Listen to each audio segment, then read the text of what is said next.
ونستغفره ونؤمن به ونتوكل عليه ونعوذ بالله من شرور أنفسنا ومن سيئات أعمالنا من يهده الله فلا مضل له ومن يضلله فلا هادي له ونشهد أن لا إله إلا الله وحده لا شريك له ونشهد أن سيدنا ونبينا ومولانا محمدا عبده ورسوله أعوذ بالله من الشيطان الرجيم بسم الله الرحمن الرحيم قل أعوذ برب الفلق من شر ما خلق ومن شر غاسق إذا وقب ومن شر النفاثات في العقد ومن شر حاسد إذا حسد صدق الله العظيم.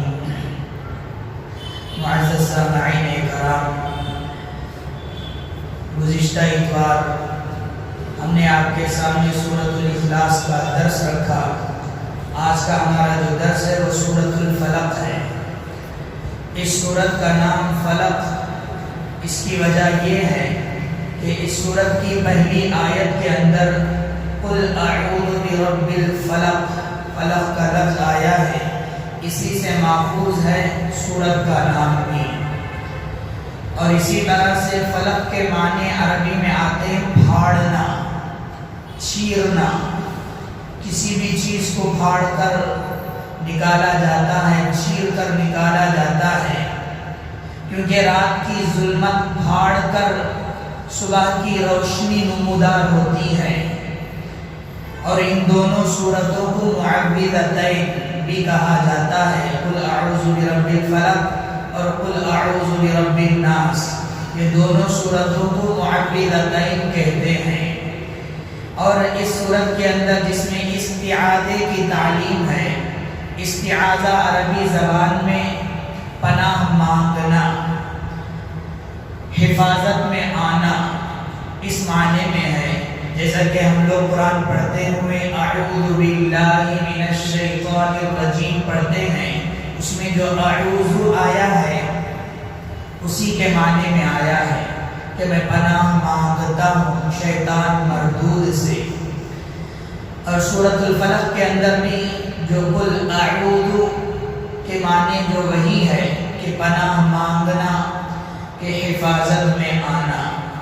حضرت اس سورت کی فضیلت یہ ہے کہ حضرت عقبہ بن عامر رضی اللہ عنہ کہتے ہیں کہ ہم رسول اللہ صلی اللہ علیہ وسلم کے ساتھ سفر کر رہے تھے. مقامات جحفہ یا مقام ابوا میں کے درمیان ہم کو تیز دھند ہوا آ کر گھیر لی، تاریکی نے گھیر لیا. بس رسول اللہ صلی اللہ علیہ وسلم نے قل اعوذ برب الفلق اور قل اعوذ برب الناس پڑھ کر پناہ مانگنی شروع کر دی. اور مجھے فرمایا، حدیث کے راوی حضرت عقبہ بن عامر رضی اللہ عنہ کہتے ہیں کہ پیارے نبی نے فرمایا کہ عقبہ پناہ مانگو، اور ان دونوں صورتوں کے ذریعے سے قل اعوذ برب الفلق اور قل اعوذ برب الناس، ان دونوں صورتوں کے ذریعے سے پناہ مانگنے کے معاملے میں یہ دونوں صورتیں بہت سب سے زیادہ بہتر ہیں. اسی طرح ایک حدیث میں حضرت عبداللہ بن خبیب رضی اللہ عنہ ایک مرتبہ بارش کی رات میں جو نہایت تاریک اندھیری تھی، پیارے نبی کی تلاش میں ہم لوگ نکلے. بس ہم نے پیارے نبی صلی اللہ علیہ وسلم کو پا لیا. ہم نے آپ کو دیکھ کر فرمایا، یعنی پیارے نبی صلی اللہ علیہ وسلم نے صحابہ اکرام کو دیکھ کر فرمایا پڑھو. میں نے عرض کیا کہ یا رسول اللہ کیا پڑھوں؟ تو آپ نے فرمایا کہ قل هو اللہ احد اور قل اعوذ برب الفلق اور قل اعوذ برب الناس. صبح شام 3 بار پڑھتے رہو، یہ کافی ہو جائے گی تم لوگوں کو ہر چیز سے حفاظت کے لیے، ہر پریشانی سے حفاظت کے لیے 3 صورتیں کافی ہو جائیں گی.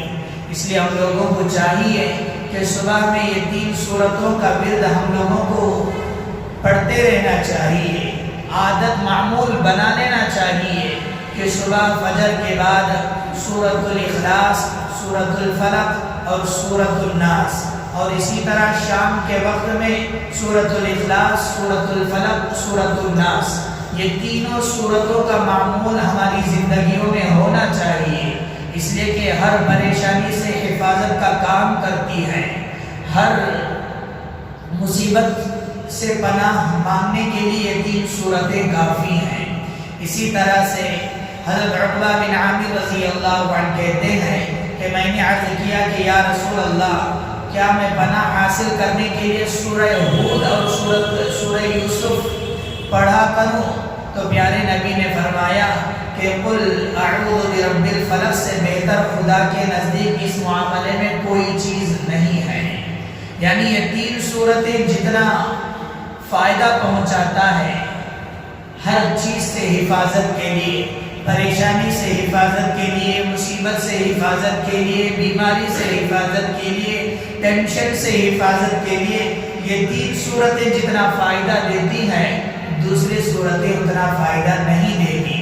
ہاں قرآن ہے، قرآن ہر چیز میں شفا ہے، یہ الگ مسئلہ ہے، لیکن یہ تین صورتیں خاص طور پر اس کے فضیلتیں ہیں، اس کی اہمیت ہے کہ ہر پریشانی کے وقت میں، ہر مصیبت کے وقت میں یہ تین صورتیں ہم لوگوں کو پڑھتے رہنا چاہیے۔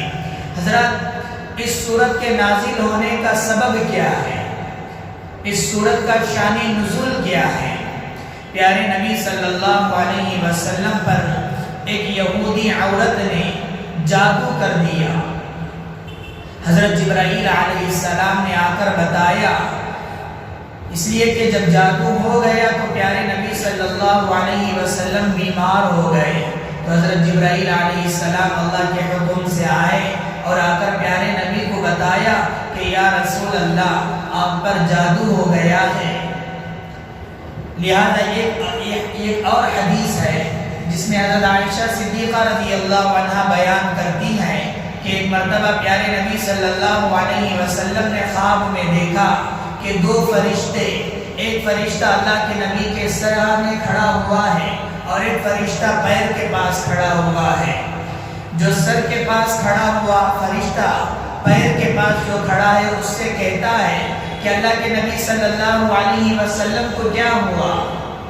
تو دوسرا فرشتہ کہتا ہے کہ پیارے نبی صلی اللہ علیہ وسلم پر جادو ہو گیا ہے۔ لہذا وہ فرشتہ پوچھتا ہے کہ جادو کس نے کیا؟ تو ایک فرشتہ جواب دیتا ہے کہ فلاں یہودی عورت نے کیا ہے۔ ایک فرشتہ کہتا ہے، سوال کرنے والا، جادو کس چیز میں کیا؟ تو جواب دینے والا فرشتہ کہتا ہے کہ جادو کنگھے میں کیا ہے، یعنی کنگھی جسے ہم بال کنگھی کرتے ہیں اس چیز میں جادو کیا ہے۔ لہذا سوال کرنے والا فرشتہ کہتا ہے کہ وہ جادو جو جس چیز سے کیا گیا ہے وہ کہاں ہے؟ تو جواب دینے والا فرشتے نے کہا کہ جس کنگھی میں جادو کیا وہ کنگھی ایک کنویں کے اندر پتھر کے نیچے کھجور کے لحاف میں لپیٹ کر دبا دیا گیا ہے۔ اب وہ دو فرشتے آپس میں سوال جواب کر کے پیارے نبی صلی اللہ علیہ وسلم کو بتا دیا۔ اب پیارے نبی صلی اللہ علیہ وسلم صبح میں صحابہ اکرام رضوان اللہ علیہ مجمعین کو ساتھ لے گئے اور جا کر اس کنویں سے اس چیز کو نکالا۔ اس کے بعد حضرت جبرائیل علیہ السلام نے یہ صورتیں لے کر آئے وحی کے ذریعے سے، جو قل اعوذ برب الفلق، اس صورت کے اندر 5 آیتیں ہیں، اور جو اگلی صورت ہے سورۃ الناس، اس کے اندر 6 آیتیں ہیں، جملہ 11 آیتیں ہوئیں۔ اور اس کنگھی کے اندر جو گرہ باندھا گیا تھا، کنگھی کے جو دانت ہوتے ہیں اس میں جو بال پیارے نبی صلی اللہ علیہ وسلم کا منہ مبارک تھا، اس بال کے ذریعے سے اس کنگھی میں گرہ باندھ کر، یعنی گھانٹی باندھ کر اس میں جادو کیا گیا تھا۔ 11 گرہیں، 11 گھانٹیاں باندھی گئی تھی، اور اس 2 صورتوں کے اندر 11 آیتیں ہیں۔ حضرت جبرائیل علیہ السلام یہ صورتیں لے کر آئے اور پیارے نبی صلی اللہ علیہ وسلم اس صورت کی ایک ایک آیتوں کو پڑھتے جاتے اور اس گرہ کو، اس گھانٹی کو کھولتے جاتے تھے۔ لہذا 11 گھانٹیاں کھول دیے اور 11 آیتیں پڑھ کر، لہذا اس کے بعد پیارے نبی صلی اللہ علیہ وسلم مکمل شفا یاب ہو گئے۔ اس سورت کا شان نزول یہ تھا، اس وجہ سے پیارے نبی صلی اللہ علیہ وسلم پر اس سورت کو نازل کیا گیا۔ لہذا اب سورت کا ترجمہ دیکھیے، قل اعوذ برب الفلق، اے پیغمبر صلی اللہ علیہ وسلم آپ کہہ دیجئے کہ میں صبح کے مالک کی پناہ مانگتا ہوں، من شر ما خلق، تمام مخلوقات کے شر سے پناہ مانگتا ہوں، ومن شر غاسق اذا وقب، اور اندھیری رات کے شر سے جب رات آ جائے میں پناہ مانگتا ہوں، ومن شر النفاثات فی العقد، اور گروہ پر پڑھ پڑھ کر پھونکنے والوں کے شر سے پناہ مانگتا ہوں، ومن شر حاسد اذا حسد، اور حسد کرنے والے کے شر سے جب کہ وہ حسد کرنے لگے میں پناہ مانگتا ہوں۔ حضرات اس سورت کے اندر 5 آیتیں ہیں، 5 آیتوں کے اندر 5 طرح کی باتیں بتائی گئی ہیں۔ سب سے پہلے قل اعوذ برب الفلق، اے پیغمبر صلی اللہ علیہ وسلم آپ کہہ دیجئے کہ میں صبح کے مالک کی پناہ مانگتا ہوں۔ ہر چیز کا مالک اللہ تبارک و تعالی ہے، دن کا مالک اللہ ہے، رات کا مالک اللہ ہے، صبح کا مالک اللہ ہے، شام کا مالک اللہ ہے۔ اور اسی لیے یعنی صبح کے مالک کا ذکر کرنے میں اس طرف اشارہ ہے، ہر قسم کی تاریکی کو دور کرنے والی ذات اللہ تبارک و تعالیٰ کی ذات ہے۔ اللہ تبارک و تعالیٰ ہی تاریکی کے بعد روشنی کو لاتا ہے، روشنی کے بعد تاریکی کو لانے والی ذات بھی اللہ تبارک و تعالیٰ ہی ہے، کیونکہ جب رات کی سیاہی پھٹتی ہے تو دن نمودار ہوتا ہے، رات آ جاتی ہے، اس کے بعد جیسے ہی سورج طلوع ہوتا ہے رات کی تاریکیوں کو پھاڑتے ہوئے سورج کی روشنی طلوع ہوتی ہے۔ کیونکہ ہر چیز کی پیدائش میں اگر غور کیا جائے کہ ہر چیز کی پیدائش میں پھاڑنا کا لفظ آتا ہے۔ جب زمین میں ہم دانہ ڈالتے ہیں تو جو دانہ ڈالتے ہیں وہ چیز زمین کو پھاڑتی ہوئی نکلتی ہے، اور اسی طرح جب بچہ پیدا ہوتا ہے تو ماں کے پیٹ میں ہوتا ہے، اور اسی طرح جانور انڈے دیتے ہیں، پرندے انڈے دیتے ہیں، انڈے کے اندر جو بچہ ہوتا ہے وہ انڈے کے چھلکوں کو پھاڑتے ہوئے باہر نکلتا ہے۔ اسی لیے قل اعوذ برب الفلق کا لفظ فرمایا کہ صبح کے مالک کی پناہ مانگتا ہوں، اور اسی طرح سے تمام مخلوقات کے شر سے پناہ مانگتا ہوں، من شر ما خلق، تمام مخلوقات کے شر سے۔ مخلوقات میں کئی مخلوقات ایسے ہیں جو رات کے اندھیرے میں تکلیف پہنچاتے ہیں۔ سائنس کے اعتبار سے بہت سارے جانور ایسے ہیں جو رات ہی میں نکلتے ہیں اور رات میں ہی وہ زہریلے ہوتے ہیں، بلکہ جب وہ صبح ہوتے ہیں تو وہ مر جاتے ہیں۔ ایسے بھی بہت سارے کیڑے مکوڑے ہوتے ہیں، صرف ان کو رات میں ہی دکھائی دیتی ہے، جیسے ہی دن ہوتا ہے سورج کی روشنی اس پر پڑتی ہے تو وہ مر جاتا ہے۔ بہت سارے کیڑے مکوڑے ایسے ہوتے ہیں، اور اسی طرح سے بچھو، سانپ، بہت سارے موذی جانور جو تکلیف پہنچانے والے جانور ہیں جسے حشرات الارض کہتے ہیں، وہ بہت سارے جانور وہ رات میں ہی نکلتے ہیں۔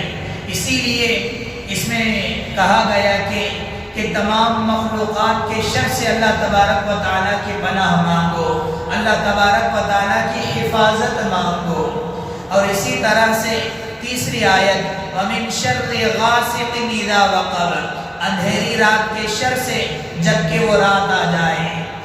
رات کے اندھیری سے بھی پناہ مانگنا چاہیے، اس لیے کہ جب رات ہوتی ہے تو بہت ساری مصیبتیں رات کے وقت میں آتی ہیں، جیسا کہ چور ہیں، ڈاکو ہیں، بہت ساری چیزیں ایسے ہیں۔ پہلے زمانے میں چور اچکے اور ڈاکو رات میں ہی حملہ کرتے تھے. کسی کو تکلیف پہنچانا ہے، کسی جھاڑیوں کے پاس گھات لگا کر بیٹھ جاتے تھے. جیسے ہی قافلہ آتا تھا ان پر حملہ کر بیٹھتے تھے. اسی لیے کہا جاتا ہے کہ رات کی اندھیریوں سے بھی پناہ مانگنا چاہیے. اور اسی طرح سے چوتھی آیت وَمِن شَرِّ النَّفَّاثَاتِ فِي الْعُقَدِ، گروہوں پر پڑھ کر پھونکنے والیوں کے شر سے حفاظت مانگنا. جو دشمن ہوتے ہیں وہ ہمیں ہمیشہ تکلیف پہنچانے کے طاق میں لگے رہتے ہیں. اگر کوئی آدمی حد سے زیادہ آگے بڑھ رہا ہے، ترقی کر رہا ہے، ایک دکاندار ہے اور دوسرا دکاندار دیکھ کر اسے جلتا ہے، دشمنی مول لیتا ہے، یہاں تک کہ اسے تکلیف پہنچانے پر وہ کوئی چیز مانے نہیں ہوتی، اسے تکلیف پہنچانے میں کوئی چیز کسر نہیں چھوڑتا، یہاں تک کہ جادو بھی کر دیتا ہے. آج ہمارے معاشرے کے اندر یہ عام طور پر چل رہا ہے. پیارے نبی صلی اللہ علیہ وسلم کو تو یہودی عورت نے کنگھی کے ذریعے سے جادو کیا. آج ہمارے معاشرے میں نیمبو کے ذریعے سے اور بہت سارے چیزوں کے ذریعے سے جادو کیا جاتا ہے. پیارے نبی صلی اللہ علیہ وسلم نے فرمایا ایسے چیزوں سے بھی پناہ مانگا کرو، اور حسد کرنے والے کے حسد سے بھی پناہ مانگو. یہ آخری آیت ہے وَمِن شَرِّ حَاسِدٍ إِذَا حَسَدَ، حسد کرنے والوں کے حسد سے بھی پناہ مانگو. یہ 5 آیتیں ہیں. اس کے بعد ایک اہم مسئلہ یہ ہے کہ اس سورت کے اندر جادو کا لفظ کا ذکر ہوا ہے. اب یہاں پر سوال ہوتا ہے کہ جادو ہے یا نہیں، جادو ہے یا نہیں؟ اگر ہے تو کیا یہ جائز ہے یا ناجائز ہے؟ حضرات سب سے پہلے جادو برحق ہے، جادو ایک حقیقی چیز ہے. پیارے نبی صلی اللہ علیہ وسلم پر جادو کیا گیا، اس کا مطلب ہے جادو برحق ہے. اب جادو ایک جادو ہے جسے عربی زبان میں سحر کہتے ہیں. ایک جادو مطلقاً حرام ہے، ناجائز ہے. ایک جادو ہے جسے حلال کہتے ہیں. حلال کا مطلب یہ ہے کہ اس جادو کا ایک مجازی معنی ہے عملیہ، جسے عملیات کہتے ہیں. لوگ عامل کے پاس جاتے ہیں، جا کر کوئی چیز پر عمل کرتے ہیں کہ بچہ ہے، بچہ رات میں چمک کر اٹھ جاتا ہے. یا دکاندار ہے، جا کر کہتا ہے کہ میرے دکان پر کسی نے جادو کر دیا، تو عامل کے پاس جا کر اس کے پاس عملیات کرتے ہیں. قرآن کے ذریعے سے اللہ تبارک و تعالیٰ کے کلمات کے ذریعے سے جو عملیات کرتے ہیں وہ حلال ہے، لیکن مکمل طور پر یہ بھی حلال نہیں ہے، یہ بھی جائز نہیں ہے. یہ بہت لمبی تفصیل ہے، کبھی انشاءاللہ میں آپ کے سامنے بتاؤں گا. بس اتنا سمجھ لیجئے کہ جادو 2 طرح کا ہے. ایک جادو مکمل طور پر حرام ہے، ناجائز ہے، اور ایک جادو ہے جسے حلال کہتے ہیں، جس کا دوسرا نام ہے عملیات. یہ بھی مکمل طور پر حلال نہیں ہے. اسی لیے ہم لوگوں کو چاہیے کہ ان تمام چیزوں سے بچنا چاہیے. اور سورۃ الفلق کے جو خاصیت ہے، جو سورۃ الفلق قل اعوذ برب الفلق ہے، اس کو ہم لوگ پابندی سے اگر پڑھتے رہیں گے، رزق کی آسانی کے لیے یہ بہت زیادہ مفید ہے. اگر کوئی آدمی اپنی زندگی میں رزق میں تنگی محسوس کرتا ہے کہ رزق میں برکت نہیں ہے، تجارت میں برکت نہیں ہے، مال و دولت میں برکت نہیں ہے، تو اس کو چاہیے کہ وہ روزانہ سورۃ الفلق پڑھتے رہنا چاہیے کہ سورۃ الفلق کے پڑھنے سے رزق میں بہت زیادہ وسعت ہوگی. اور اسی طرح سے مخلوقات کے شر اور حسد سے بچنے کے لیے سورۃ الفلق روزانہ پڑھیں. انشاءاللہ ہر چیز سے، ہر مخلوق کے شر سے آپ کی حفاظت ہوگی. حضرت اسی طرح سے جادو کی کاٹ کے لیے معوذتین کا عمل بہت زیادہ مفید ہے. اگر آپ کو محسوس ہو رہا ہے کہ کسی آدمی نے مجھ پر جادو کیا ہے، ہمارے گھروں پر جادو کر دیا ہے، ہمارے دکان پر جادو کر دیا ہے، تو حکیم الامت حضرت تھانوی رحمۃ اللہ علیہ فرماتے ہیں کہ قل اعوذ برب الفلق اور قل اعوذ برب الناس 3 بار پڑھ کر دم کر کے مریض کو پلا دے، زیادہ پانی دم کر کے اس پانی کو نہلا دے تو وہ جادو کا اثر جاتا رہے گا۔ 40 روز تک یہ عمل کرتے رہیں یا چینی کے تشتری پر لکھ کر پلایا کریں، اور اسی طرح سے یا حی یا قیوم، یا حی حین لا حی فی دمومتی ملکہ و بقائہ یا حی۔ انشاءاللہ یہ لفظ، یہ کلمات اگر پڑھ کر ہم لوگ دم کرتے رہیں گے تو اللہ تبارک و تعالیٰ سے امید ہے کہ جادو کا اثر جاتا رہے گا، اور یہ دعا ہر اس بیمار کے لیے بہت مفید ہے جو ڈاکٹروں نے جواب دے دیا ہو۔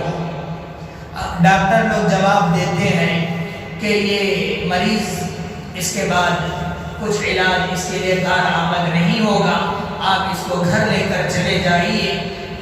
ڈاکٹر لوگ جب ہاتھ اٹھا دیتے ہیں، حکیم لوگ جب جواب دے دیتے ہیں، تو ایسے مریضوں پر یہ صورتیں اگر پڑھ کر دم کرتے رہیں گے انشاءاللہ تبارک و تعالی بہت زیادہ فائدہ ہوگا۔ بس اللہ تبارک و تعالی سے دعا فرمائیں کہ اللہ تبارک و تعالی ہم تمام کو سورۃ الفلق کا ورد کرتے رہنے کی توفیق نصیب فرمائیں۔